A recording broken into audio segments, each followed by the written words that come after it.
सांगली जिल्ह्यातील सर्वात मोठं वस्त्र दालन, महांकाली कलेक्शन होलसेल दालन, नवरदेव नवरी आणि संपूर्ण परिवारासाठी लग्न बस्ता, आहेर साड्या आणि वेगवेगळ्या डिझाईन्स मध्ये भरपूर व्हरायटी, तेही होलसेल दरामध्ये, फक्त आणि फक्त महांकाली कलेक्शन मध्येच.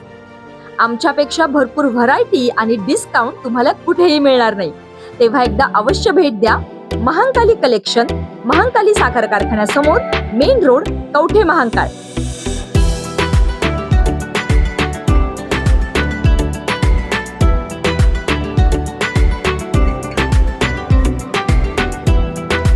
संख येथील संतोष बिरादार यांचा गोळी झाडून खून करणाऱ्या दोघांना अटक. उमदी पोलिसांची दमदार कामगिरी. खुनाचा गुन्हा अवघ्या 3 तासात उघड. 2 आरोपी जेरबंद. खुनाचे खरे कारण उमदी पोलीस कधी सांगणार? जत तालुक्यातील उमदी पोलीस ठाण्याच्या हद्दीतील संख येथे मध्यरात्री झालेल्या मयत संतोष शिवाप्पा बिरादार वय 42 राहणार संख यांच्यावर झालेल्या थरारक गोळीबारातील खुनाचा छडा लावण्यात पोलिसांना अवघ्या 3 तासात यश आले आहे. या प्रकरणी पोलिसांनी 2 मुख्य आरोपींना अटक केली असून त्यांच्याकडून गुन्ह्याची कबुली मिळवण्यात यश आले आहे. जत तालुक्यातील संख गावच्या हद्दीत 10 मे 2026 रोजी मध्यरात्री 12:30 ते 1 वाजण्याच्या सुमारास मयत संतोष शिवाप्पा बिरादार वय 42 राहणार संख हे आपल्या घराबाहेर अंगणात झोपले होते. यावेळी अज्ञात आरोपींनी तिथे जाऊन संतोष यांच्या छातीत बंदुकीने 2 गोळ्या झाडून त्यांचा अत्यंत निर्घृणपणे खून केला.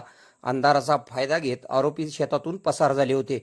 घटनेची माहिती मिळताच पोलीस अधीक्षक तुषार दोशी, अप्पर पोलीस अधीक्षक कल्पना बारवकर, उपविभागीय पोलीस अधिकारी सचिन थोरवले यांच्या मार्गदर्शनाखाली उमदी पोलीस ठाण्याचे सहाय्यक पोलीस निरीक्षक संदीप कांबळे व त्यांच्या पथकाने तत्काळ घटनास्थळी धाव घेतली. सहाय्यक पोलीस निरीक्षक संदीप कांबळे यांना त्यांच्या गोपनीय बातमीदाराकडून मिळालेल्या माहितीनुसार खुनाच्या प्रकरणातील संशयित आरोपी पळून जाण्याच्या तयारीत आहेत. या माहितीच्या आधारे पोलिसांनी 2 पथके तयार करून सापळा रचला असता महंतेश मल्लप्पा स्वामी वय 35 राहणार दरीबडची तालुका जत, रोहित उर्फ नागेश बाळू जगदाळे वय 22 राहणार विश्रामबाग सांगली, सध्या राहणार जाडर बोबला तालुका जत, या दोघांना पोलिसांनी अटक केली आहे.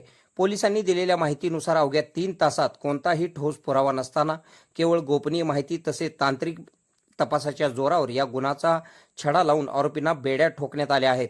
आरोपींनी गुन्ह्याची कबुली दिली असून या प्रकरणी उमदी पोलीस ठाण्यात खुनाचा गुन्हा दाखल करण्यात आला आहे. या खुनाचा तपास सहाय्यक पोलीस निरीक्षक संदीप कांबळे हे करीत असून संख गावासह परिसरात खुनाच्या घटनेबाबत नागरिकांमध्ये वेगळी चर्चा सुरू असल्याची माहिती समजते. खुनाचे खरे कारण उमदी पोलीस कधी सांगणार याकडे सांगली जिल्ह्याचे लक्ष लागले आहे. आपल्या भागातील बातम्या पाहण्यासाठी आमची न्यूज चॅनल सबस्क्राईब करा व फॉलो करा. मुख्य संपादक कुणाल कोठावळे, के मराठी न्यूज नेटवर्क. खुश खबर, मूळ व्याधीचे आधुनिक उपचार आता आपल्या कवठे महांकाळ शहरामध्ये उपलब्ध. सुविधा, आधुनिक लेझर मशीन, दुर्बिणीतून तपासणी, ऍडमिटची गरज नाही. पोट विकार, बुद्ध विकार यावर आयुर्वेदिक उपचार व सल्ला. मूळव्याधी, फिशर, भगंदर, पायलोनायडल, सायनस यावर लेसर व आयुर्वेदिक खात्रीशीर उपचार. हार्निया, अपेंडिक्स, कान, नाक, घसा व स्त्रीरोग चिकित्सा, गर्भाशय काढणे इत्यादी सुविधा आता आपल्या कवठे महांकाळ शहरामध्ये डॉक्टर आलमगीर मुजावर यांच्या आशीर्वाद हॉस्पिटल मध्ये उपलब्ध. आमचा पत्ता दत्त मंदिर, जुना Agalgaon road, Kolekar petrol pump शेजारी, कवठे महांकाळ.